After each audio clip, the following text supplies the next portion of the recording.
그러면 중기적으로 단기적으로 좋은 이야기도 드렸고 우리가 올해 봐야 되는 리스크들도 말씀을 드렸어요. 그럼 주식시장은 어떻게 될 것 같냐라는 이야기를 드리면 오를 것 같냐 빠질 것 같냐라는 걸 물어보면 저는 언제나 항상 한 가지 의견을 말씀을 드렸는데 올해는 그런 이야기를 드리지 않아요. 주식은 되게 재밌는 자산 가격이죠. 기업의 이익에다가 뭘 곱해야 시가총액 혹은 주가가 나옵니다. 그게 뭐죠? 밸류에이션이라는 겁니다. 그럼 주가의 변수는 이익과 밸류에이션 이 두 가지인데요. 작년 한 해 역사에 남을 만한 빠른 속도로 주식시장이 올라왔던 건 이익이 주도를 했을까요? 밸류에이션의 악장이 주도를 했을까요? 당연한 이야기죠. 작년은 제로금리 역사적인 유동성 방출로 인해서 밸류에이션이 높아졌죠. 근데 이제 경제가 좋아지면서 여기에 대한 힘은 오히려 빠져서 디레이팅이 될 거고요.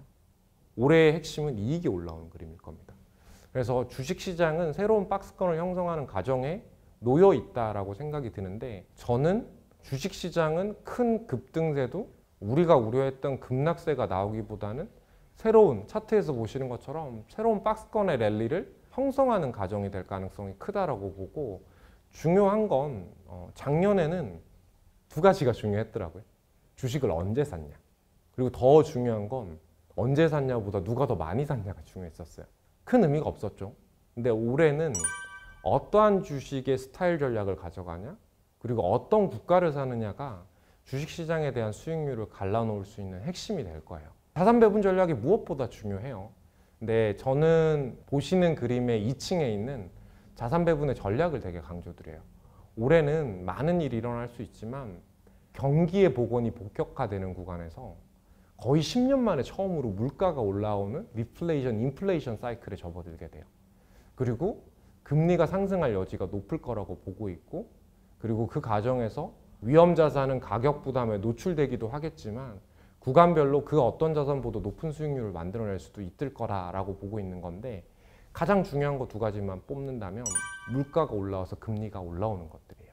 그러니까 이 두 가지 변화는 지난 10년 동안 본 적 없는 그림일 거예요. 그래서 아마 우리가 10년 동안 거들떠 보지도 않았던 자산에서 아주 큰 기대 수익이 나올 수 있을 거고 맹목적인 주식에 대한 변동성을 해지하는 큰 수단이 될 수가 있겠죠. 그래서 아래 보시면 저희는 그런 이야기를 드리고 있어요. 어떤 자산이 매력적일까라고 보면 올해 하반기까지는 여전히 주식에 대한 매력이 높아질 거라고 봐요.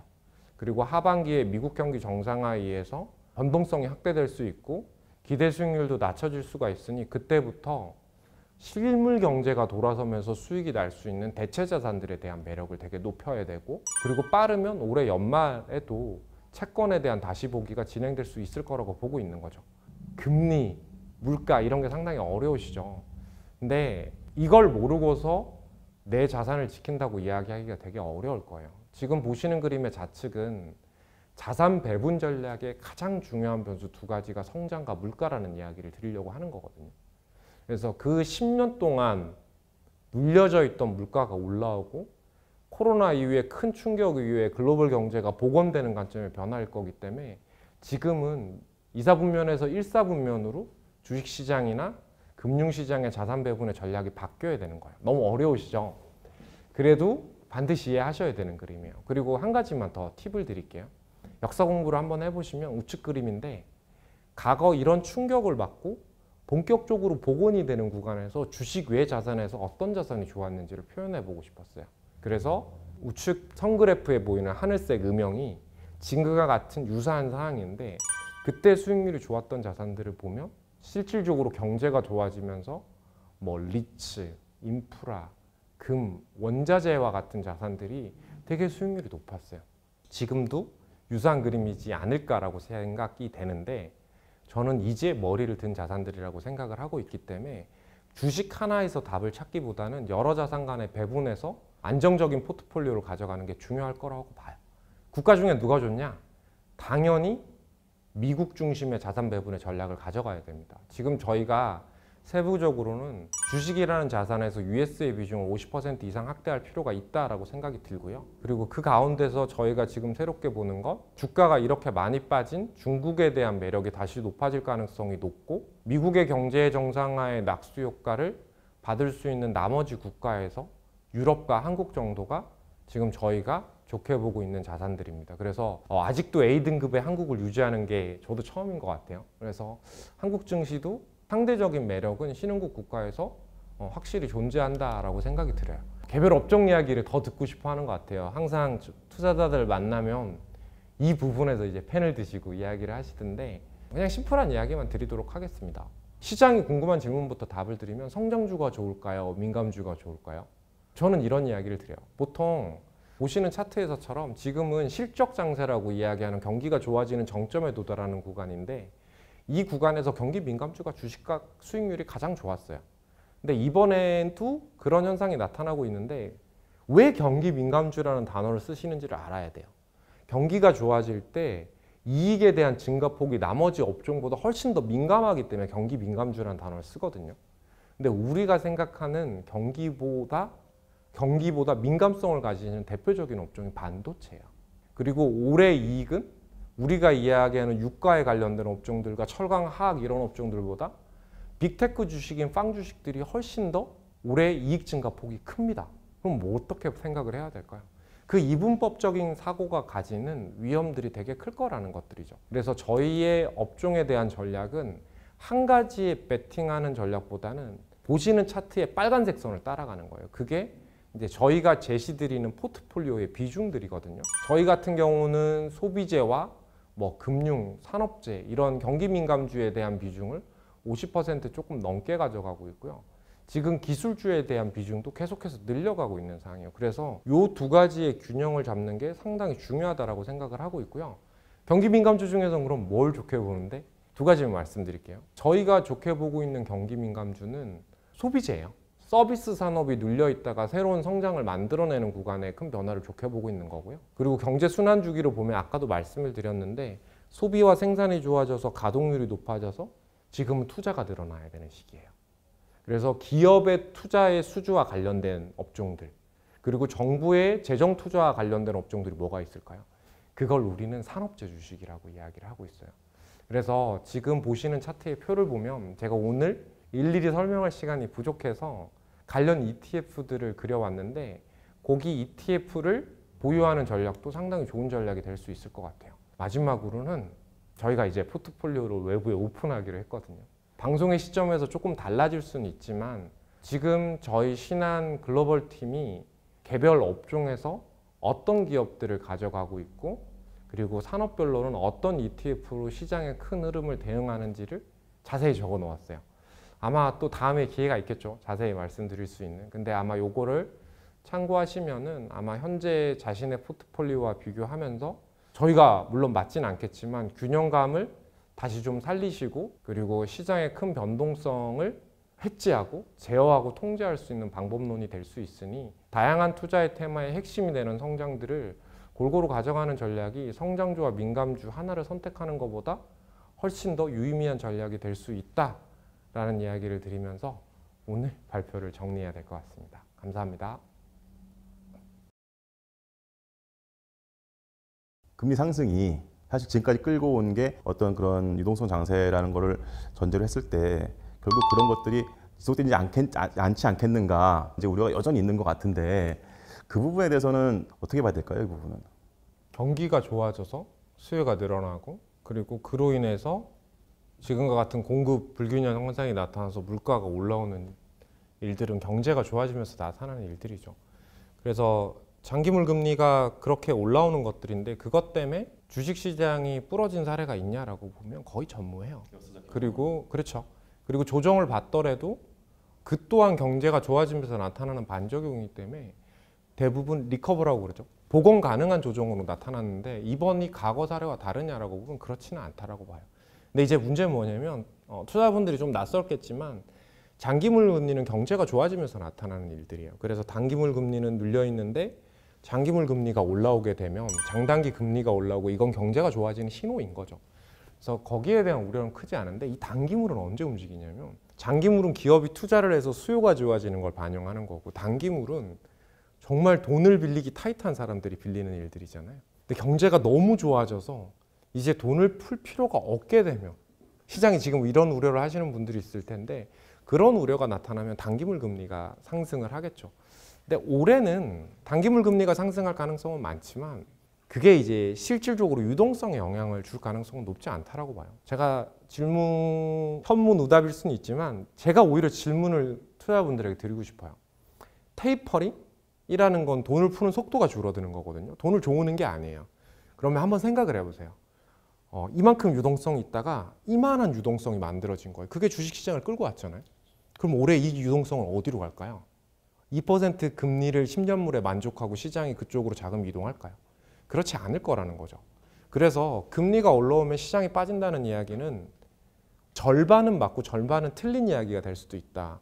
그래서 우리는 어떤 생각을 해야 되냐면 금리가 지금보다 조금 더 레벨할 가능성 존재하죠. 저도 그걸 보고 있는데 그러면 이 많은 유동성이 뭘 선택할까라는 것들이죠. 그래서 우선은 야 그래도 금리가 올라왔으니 냉정한 시각을 가져야지. 성장도 못하는데 돈 버는 놈들 이런 애들은 쳐내야 돼.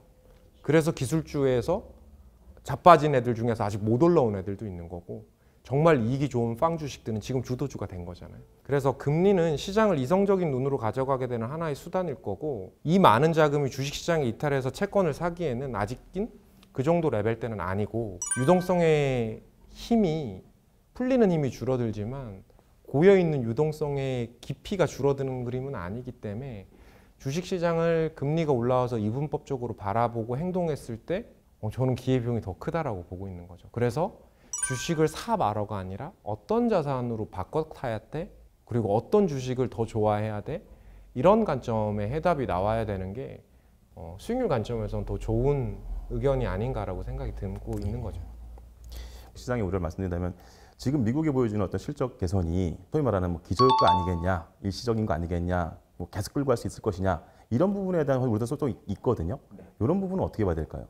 일단 첫 번째로 전통 경제가 무너지고 있어요. 뭐 언택트, 컨택트 이야기를 하고 있지만 과거에는 경제가 이만큼 좋아졌다면 이익이 이만큼 좋아져야 되는데 지금은 경제가 좋아지는 속도보다 이익이 좋아지는 속도가 훨씬 빨라요. 팬데믹 때 엄청 큰 위기가 나타나서 경제가 부러졌지만 몇 개 국가들은 이미 팬데믹 이전의 경제 레벨 때 올라섰고요. 미국의 이익은 이미 벌써 이걸 넘어선 지가 몇 달이 넘었어요. 근데 내년도 후내년도의 이익 추정치를 바라보면 사실 지금의 주가는 이익의 관점에서 바라봤을 땐 그렇게 크게 부담스러운 그림은 아니다. 그래서 우리가 리테일이라고 이야기하죠. 우리의 실물 경제에서 바라봤던 그림이랑 이익의 괴리는 훨씬 더 클 만큼 생각보다 이익의 펀더멘탈은 더 견조한 그림이기 때문에 저는 경제 대비해서 주가가 많이 올랐다라는 이야기는 동의할 수 있는데 이익 대비해서 주가가 지금 버블의 영역에 있다라고 이야기하기는 밸류 부담이 그렇게 커 보이지는 않습니다. 아까 신흥국 얘기도 말씀하셨는데 이런 부분이 있는 것 같아요. 또 과연 미국이 이렇게 좋다면은 소위 말하는 쏠림 현상 그렇게 되면은 신흥국 특히 우리나라를 포함해서 중국도 마찬가지지만 그런 쪽에 대한 아까 투자 배분도 말씀하셨는데 앞뒤가 또 좀 다른 얘기가 아닌가 이런 또 우려도 있을 것 같거든요. 그럼 어떻게 말씀을 해주실 수 있을까요? 전통 경제의 프레임이 다 깨진 거죠. 스피로버라는 이야기를 써요. 그게 뭐냐면 낙수 효과인데 컵에 물을 따르면 물이 넘쳐 흐르는 효과죠. 그래서 이 컵의 길이를 결정하는 게 미국이에요. 그래서 미국 경제가 좋아지면 그 낙수 효과가 유럽과 일본으로 넘어가고 미국과 유럽과 일본은 선진국이라고 이야기하니까 얘들에게 뭘 갖다 파는 신흥국이 다 좋은 거죠. 그래서 미국이 좋아지면 신흥국을 사야 되는 로직이 있었어요. 근데 이게 다 부서져 버린 거죠. 2016년도 이후에 글로벌 경기를 US화과 난 US, 비미국의 부진이라고 이야기를 하거든요. 근데 이번에도 미국 경제가 좋아져요. 신흥국이 똑같이 좋아질 수 있을까? 저는 못 그럴 가능성이 크다라는 거죠. 그래서 외국인도 신흥국이 좋다고 해서 신흥국을 다 사진 않아요. 신흥국은 크게 세 가지 분류가 있어요. 저는 이제 좀 나눠서 봐야 되는 것 같은데 첫 번째가 커머디티, 원자재를 팔아서 먹고 사는 나라. 두 번째가 저부가 가치 제조업을 해서 먹고 사는 나라. 어디가 있을까요? 우리는 이들 국가를 아세안이라고 부르더라고요. 그리고 세 번째가 하이 퀄리티 제조업을 하는 국가예요. 어디가 있을까요? 한국, 대만, 그리고 대표적인 나라가 이제 중국이 된 거죠. 그리고 외국인들은 일본을 오히려 이쪽 분류에 놓고 수급의 흐름에서 보면 움직이고 있어요. 그러면 미국이 좋아져서 낙수 효과를 얻는 국가가 어디가 더 민감할까라고 보면 저는 커머디티, 저부가 가치가 아니라 하이 퀄리티 제조업으로 보는 거죠. 실제로 미국의 연말에 수입이 되게 좋았어요. 근데 미국이 상품 소비가 늘어났기 때문인데 과연 저부가 가치 제조업을 하는 국가들이 다 좋았냐? 그렇지 않아요. 한국, 중국, 대만 애들만 수출이 좋아졌고 아세안 국가 중에서는 베트남 정도만 괜찮았어요. 나머지 국가는 그 흐름이 안 나온다는 거죠. 그래서 저는 신흥국 중에서 한국을 이제 주식시장에서는 신흥국 분류를 하잖아요. 그나마 한국이 상대적으로 매력적인 시장으로 재평가받을 수 있을 것 같다라고 해서 선진 신흥 뭐 이렇게 두 가지 관점에서 보면 기회비용이 좀 높아 보이는 것 같아요. 그래서 좀 세분화적인 관점에서 한국을 상대 평가하고 있는 겁니다. 여전히 빵이냐, 기술 지도주냐, 아니면은 그런 뭐 리츠라든지 인프라라든지 코모디티 쪽을 하는 게 좋겠냐라는 투자 의사 권유가 있다면은 어느 쪽이시겠습니까? 이제 둘 중에 하나를 택해야 되면 빵 주식이 상대적으로 낫겠죠. 조금 더 부연 설명을 드리면, 근데 저희는 그걸 다 가지고 있어요. 네. 빵 주식에서는 저희는 어떻게 가져가고 있냐면 나스닥 테크 자이언트들을 따라가는 ETF를 사고 있고요. 그 안에서 올해 저희가 좋게 보고 있는 페이스북이랑 어도비를 통해서 엣지를 내고 있어요.